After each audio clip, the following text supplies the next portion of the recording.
Seeking answers to the social and ecological crises we face as a society, scholars and activists have come to the same conclusion. We must begin by thinking ecologically. We must begin by thinking green. In the last decade, two movements for social and ecological justice have quietly gathered strength.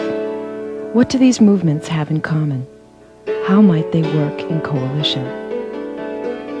From her years of activism and research, Charlotte Bunch, director of the Center for Women's Global Leadership at Rutgers University, has created a four-part model to assist activists in devising strategy and building coalitions for social change.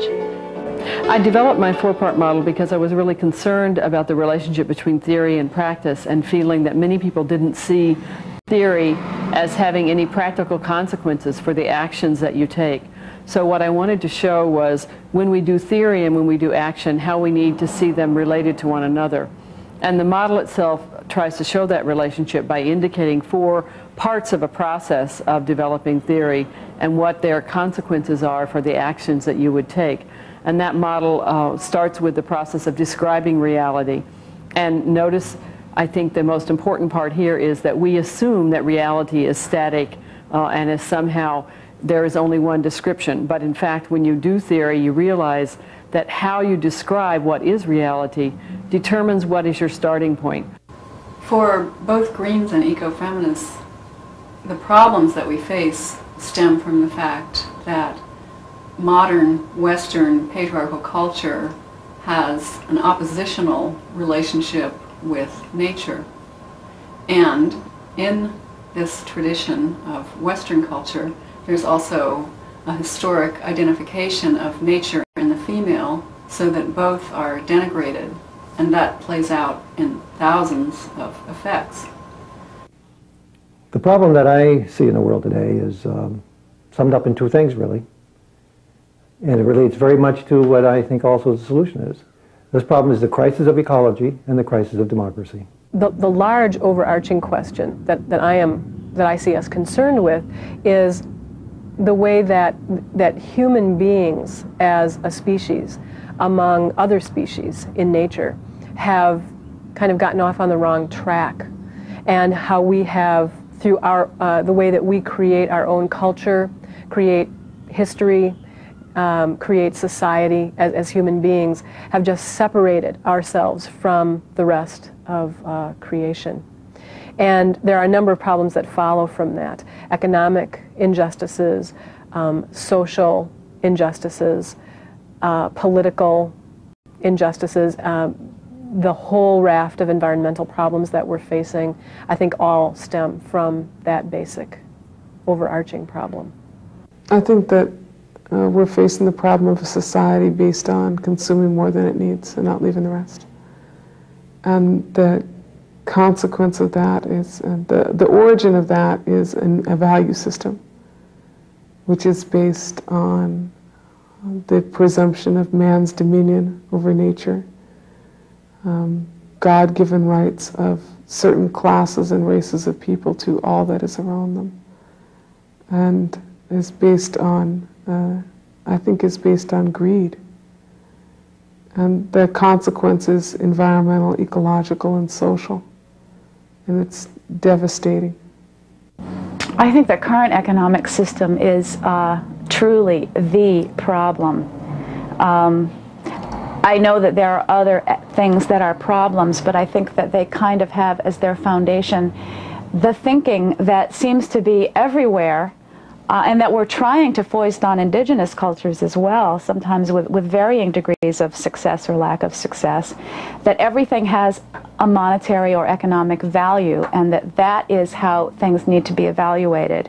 That, you know, everything is a value. I mean, yes, we have to look at quality. Everybody gives lip service to quality, but you know, the bottom line is the economic indicators and the economic analysis, and that is how decisions are ultimately made.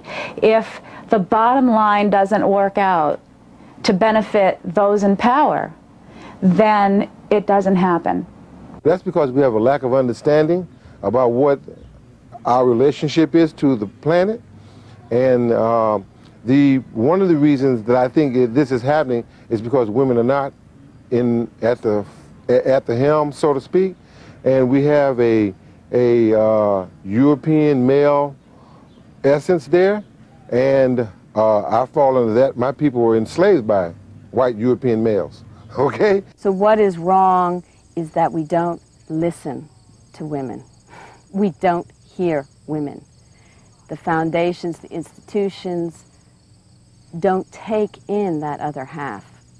It's pretty obvious to everyone that we're facing economic problems, we're facing problems with violence, we're facing environmental problems, and all these problems seem to be way beyond what we can manage as a civilization right now. A lot of groups are trying to address, how do we pull together and solve those problems? The Greens are trying to address it in kind of a unique way. Instead of taking a piecemeal approach, picking on, violence in the cities or any particular environmental problem, we're saying that if we're going to come up with solutions, we're going to have to consider how we got here in the first place and how these problems are interrelated so that we can take kind of a holistic approach to solving them. None of these problems are solved in isolation. All of them are related to one another.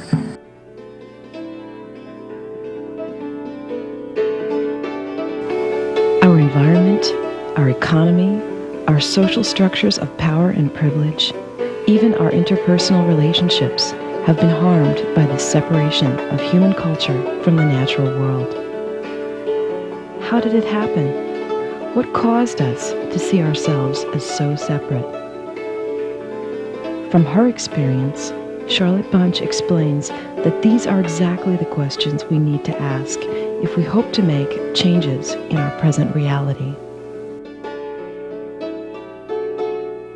The second part of the theory is the analysis of that reality, in which you think about why is that what you consider to be the situation. And you look at the reasons why this reality has developed, why we have such a violent society, for example, and what are the institutions that benefit from that violence, and who are the people that perpetuate it.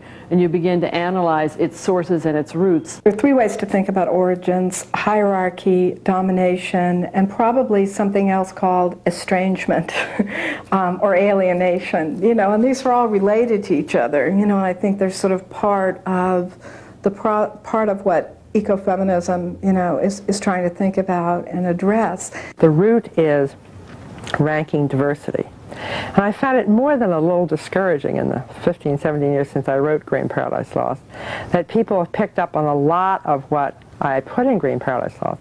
But basically, they have not picked up as much as I would like them to on my attempt to label the root as ranking diversity and saying that white is better than shades of color, that male is better than female, that human is better than the natural world, and that my diagnosis was that the ranking of diversity that we're dealing with into cultural hierarchies is not a product of Western civilization, I don't think. I see it going all the way back to our Judeo-Christian heritage, into things like Psalm 8, which says, "What is man that thou art mindful of him? Thou hast created him a little lower than the angels, and put everything else underneath his feet." And I think that human beings decided that they didn't want the fate of animals. I think that we decided, we made some theological decisions that we wanted to align ourselves with the angels and the gods. I really cannot stress enough the point that to lay our problems at the feet of science and technology, much less to lay it at the feet of Cartesian rationalism or Newtonian science, is to observe a symptom of the problem that got aggravated by the power of technology and say that's the problem. The shift that I describe at some length in The Chalice and the Blade, that other writers certainly have also begun to really seriously write about, happened thousands of years ago, where you had this shift from a conceptualization of power, as the chalice, the power to give life, to nurture life, to illuminate life, to the power to take life. The blade, that's the kind of power that is. That happened in our prehistory. It has colored most of our history, and it's not only in the West. If you look at the mythology of so many cultures, it is always a devaluation of nature and of woman, and man and spirituality are placed above. And this is not something that, as I said, is only Western. I mean, you look at the Hindu mentality, it's very much there. You look at, certainly at the Muslim mentality, it's very much there. And you also see woman is dangerous, nature is dangerous, they must be controlled. That is really the issue. The root causes of the problem, I think, I think in certain ways are very, very structural. That we, as a society, and as a sort of the tail end of thousands of years of building towards becoming a society that spends all of its energy trying to create structures that inhibit people's compassion and their cooperative potential and their empathy, and really create structures that really encourage people and reward them for behaving horribly. It just seems really problematic. Believing themselves to be separate from the natural world, humans sought to prove their superiority and began to create the social structures that we live with still today. Structures that privilege a tiny group of people while devaluing the majority of the world's population, the animals, and the earth itself. But how would we do it differently? How could we create a society which would nurture, not sever, its bonds with the natural world? And how have ecofeminists and Greens envisioned this ecological society?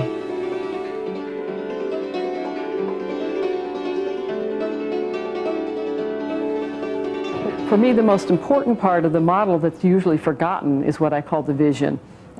That point at which you understand and think about what is the vision of how you want reality to be. What is your vision and what are the goals, the principles, the values that you have that you would like to make the world reflect more completely? And this stage is one in which you really imagine what is possible and try to think what it would mean to move toward a different kind of world, a different situation. A just world would involve not ranking the diversity in which we live. The diversity that exists in this interconnected web of the ecosystem of the living earth. And it would be understanding that within that interconnected web, all that diversity has equal value. I say sometimes that the way we treat the environment has a lot to do with the way we treat each other as people. So you just have to look at both of those things together. I think that that's really the challenge that the more cutting edge of the environmental movement faces, is that challenge to reintegrate culture, ceremony, spiritual practice, and way of life in a holistic way. You know, that is why I believe in the ideas of intentional communities. We can say, of course, using as the Greens do, community-based economics as a focus point, that we think people should have more control over the decisions that affect their lives. And so we think that huge concentrations of power, whether it's the state or transnational corporations, are inherently undemocratic. So when the focus goes more toward the community and toward building up community-based economics, not as an end in itself, but towards serving community ties and towards serving the unfolding of the person in community, in relationship, in the bioregion, then we think that would create an entirely new way of thinking about the purpose of work, the purpose of trade, the purpose of education, preparing a child to play a productive role in this type of society. We are not going to lay down a blueprint for the future, because at least one half of the vision is how do you get there. And it's not simply like you have a vision here and then you have a strategy to get there from here. That, it seems to me, is pretty much old think. It's very modern thinking. It's very rationalistic thinking. It's linear thinking. What we need to do is to think seriously how, in the process of getting there from here, do we already evoke what it is that we want to achieve?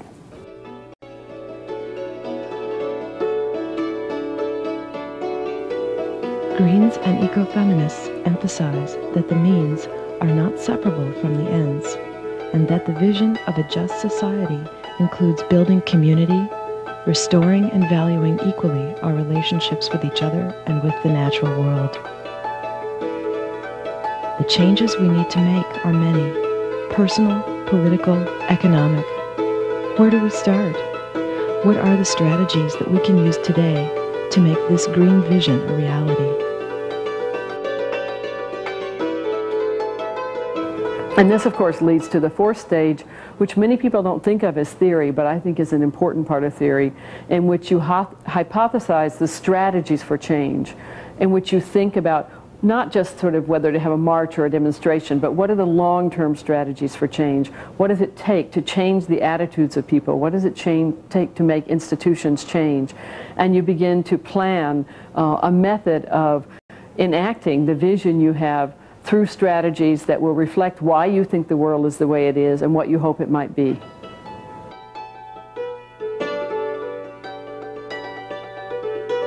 There are many strategies for social change: education, alternative media and journal publications, electoral politics, community-based economics, multicultural work, youth groups, and the many interrelated movements for animal and human liberation. No matter how diverse, each strategy begins with a personal transformation on the part of the individual.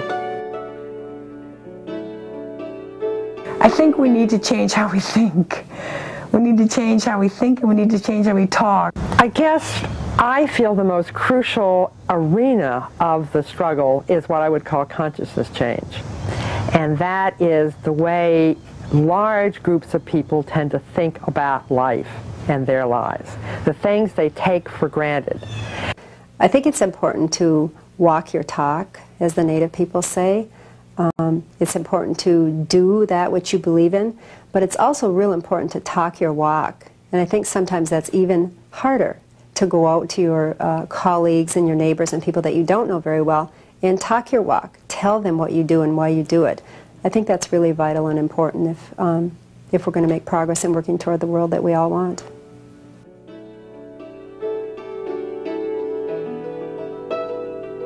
Real social transformation requires understanding how the oppression of the environment is connected to the oppression of specific groups of people. Respect for and commitment to the liberation struggles of all people is necessary if we are to work in coalition with one another.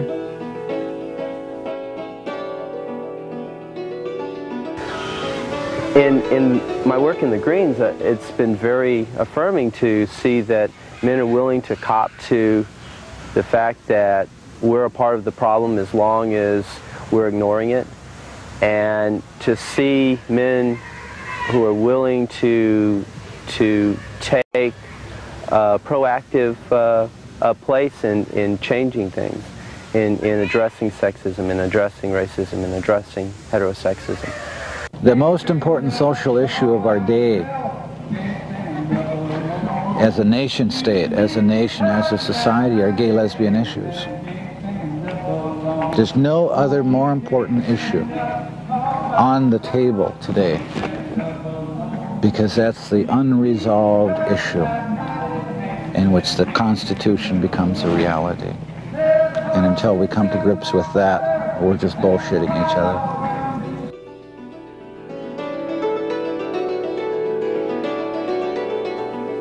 Our work for social justice can be reinforced with an awareness of ecological justice as well.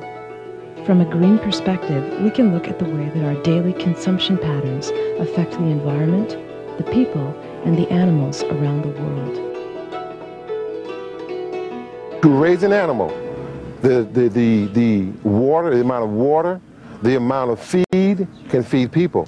When you're in a crisis situation, eating animal is not the proper thing to do.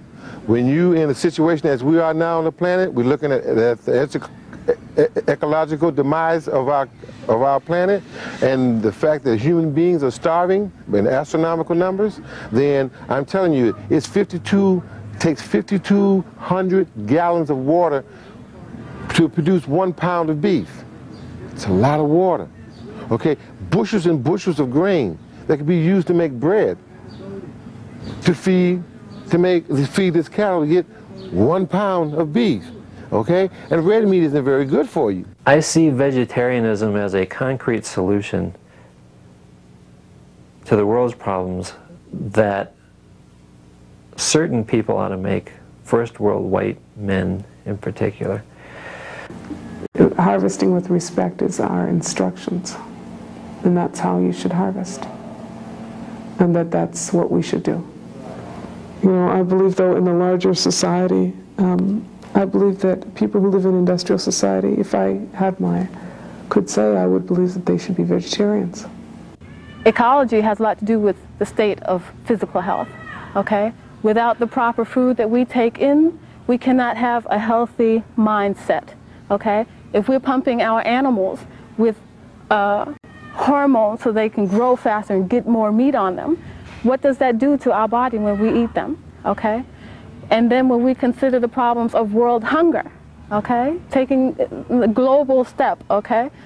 When we think about world hunger, we should also be thinking about the fact that grains, the majority of grains grown in this world coming out of Africa, Asia, even the United States, is primarily grown for cattle, okay? There are people in the third world countries who can't feed themselves because they're growing grains for us and our cattle, okay?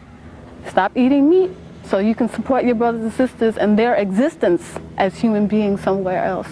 Okay, interdependency and holistic approach to organizing on any level, but especially in the green movement, is essential. Of course, change merely begins in our personal lives. To be effective, we must also transform the social, political, and economic structures that govern our relationship to the natural world. To achieve that transformation, coalitions need to be built among social change activists, labor organizers, and environmentalists. I think the question is how, you know, is whether it will be possible to continue to try and play off environmental movements and social movements, you know, and you know, that's where I think ecofeminism comes in, is in suggesting that you can't really address the environmental crisis or the ecological crisis without transforming social and economic relationships as well. The multinational corporations are trying very hard now and pouring huge amounts of money into basically trying to buy their way into the environmental movement. Absolutely. And the only way they can do that is by divorcing people's appreciation for the natural world from the kind of social analysis that tells us why people are destroying the natural world. And it's incredibly insidious now. And among social ecologists and in the green movement, we've really continually had to emphasize that we can't do anything about the destruction of nature that we see around us unless we can do something about the social and political institutions that are responsible for that destruction. Absolutely.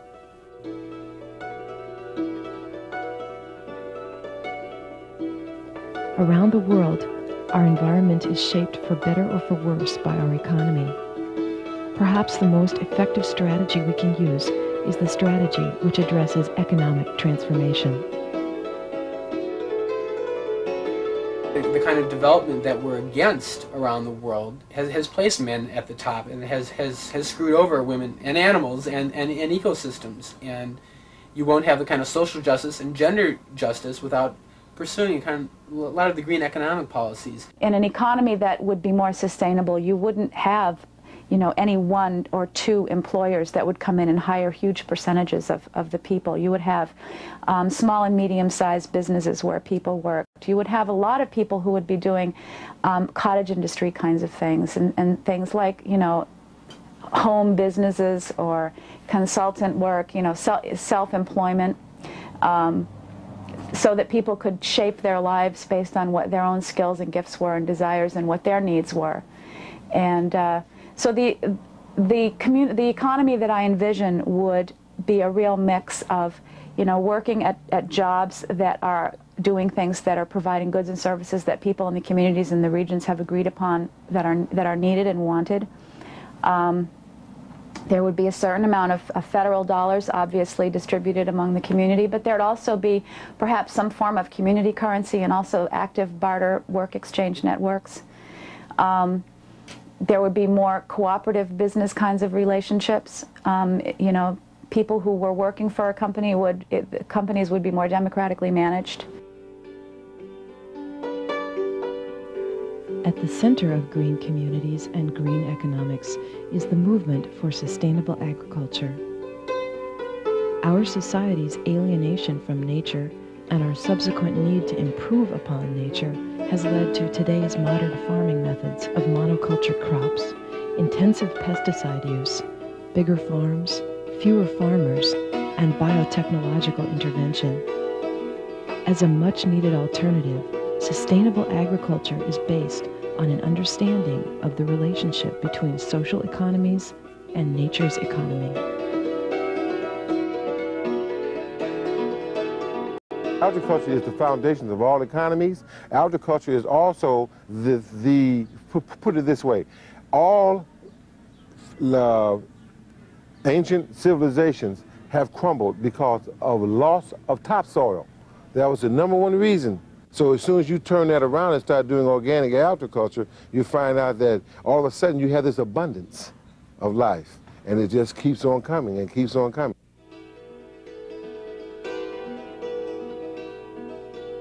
As another strategy for social transformation, electoral politics has become an effective tool, and green parties have been formed in many states within the U.S. and abroad.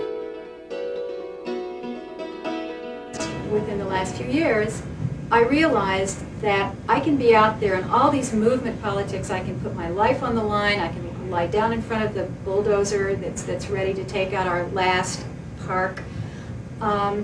I can do all of these things, and I can do them over and over and over and over again, which is what I found myself doing. And somehow as you get older, you become a little more aware of how often you repeat these things.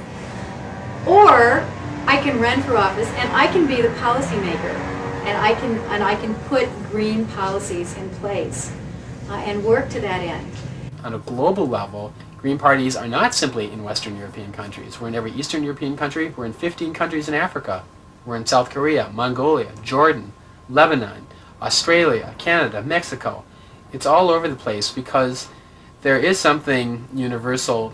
I mean, two things universal. One, the fact that life is unsustainable on the planet, and two, that people are reacting to that in a way to try and make it sustainable, and those do tend to involve similar solutions.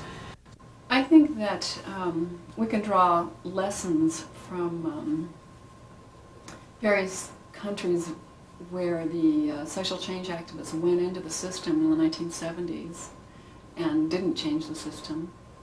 But that's not the green model. The green model is that the party exists to strengthen the actions and goals of a community-based movement. So to form a party was not to abandon community projects, but rather to have a voice for it. I certainly think that that elections are important. I think electoral politics is important. I think grassroots activism is important. I think it's all important.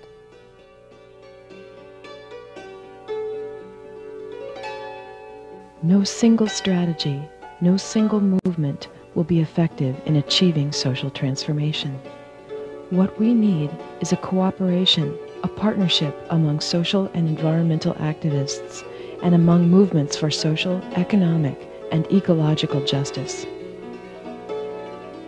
What's happening today, the ecology movement, the women's movement, the peace movement, the movements against racial injustice, against economic injustice, these are not separate.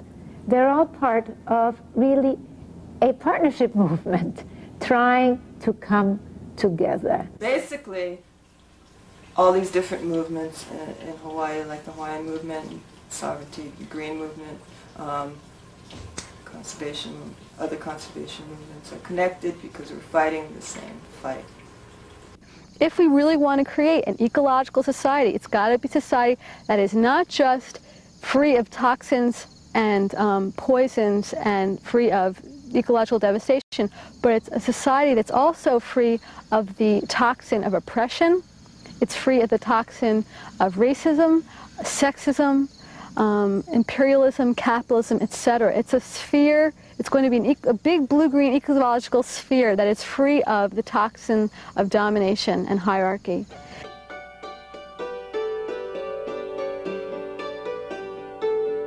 It's been said that the journey of 1,000 miles begins with a single step.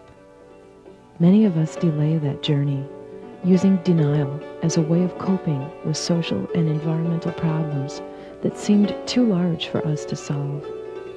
But the visions and the strategies for creating a sustainable lifestyle are here before us now. It's time for us to take that step. The crisis of the planet is big time. I mean, we know we're not going to survive if we don't turn it around inside the next 20 years. I find it very painful sometimes not to be in denial. I look around me and I see other people who are in denial and they seem really happy. And, you know, sometimes I feel like, this is so painful. I want to, you know, just get a pizza and go home and lay on the couch and watch television. But the feeling passes. I think it would be more painful for me to be in denial than it is this way. But I think people have to break out of that. They've got to say, we've got a problem. They also have to say, the earth is finite. It might not go on forever. And I think until people can admit that, nobody's going to have the impetus to really make a change until they can see that their survival, the survival of their planet, is threatened. To those people who have caught in the green wave as it passes through our generation, I'd be less concerned about building organization and more concerned about that little child who was lost here or the mother who's breastfeeding and can't eat the fish, and you simply need to do it. And I hope in 50 years the folk singers will be singing a song about what used to be the green movement, and there won't be any need for it because we'll all be doing our jobs. We have got to transform the world. It's up to us.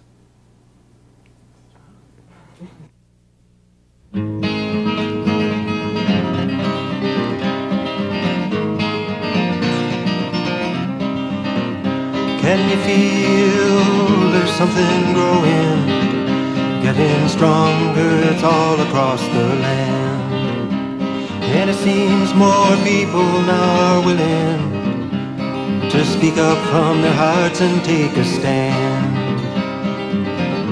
Lots of people are still holed up since the repression, waiting patiently to see if the horse show is ever gonna fold out and get the hell out of the land of the free. It's been going on for such a long time. The powerful take advantage of the meek. We got taught that's why some folks left West Europe and refuge on a distant eastern shore did seek. Taken in by the ones who lived here, well, they got fed, clothed, sheltered, and welcomed in. Some learned to live in harmony with nature. Now it's a wonder whose patience hasn't borne within. We're saying prayers for the country, the hills and valleys, ridges, plateaus, canyon lands, for the prairies, mountains, wetlands, swamps, and forests, for the farm and soil, rocks and desert sands. If we seek the truth, and it'll show up, and justice has nothing to hide. It's hard to see the picture for the blow-up when it's mostly hung up on one or the other side. Trying to tell us we're running out of power, but the people know better than that. Sun and earth will be around for a long time. Some folks just need reminding where they're at. Saying prayers for the winged ones, the fishes and animals, our four-legged friends. Saying a prayer for all Earth Mother's creatures, And for ourselves, we better try and make amends.